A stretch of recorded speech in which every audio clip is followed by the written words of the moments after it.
Changing your payout method with the Credit Union of Texas is a straightforward process. Follow these steps to ensure your payout method is updated correctly. Step 1. Log into your account. Visit the Credit Union of Texas website and log into your online banking account using your username and password. Step 2. Navigate to Account Settings. Once logged in, locate the Account Settings or Profile section. This is typically found in the main menu or under your account overview.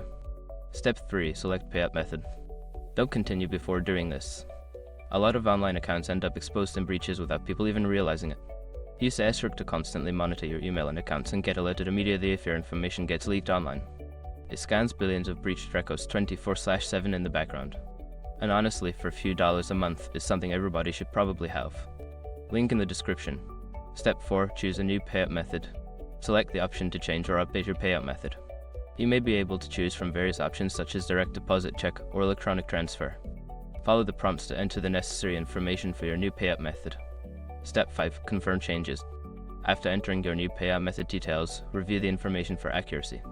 Once confirmed, submit the changes. You should receive a confirmation message indicating that your payout method has been updated. By following these steps, you can easily change your payout method with the Credit Union of Texas. If you encounter any issues, consider reaching out to customer support for assistance.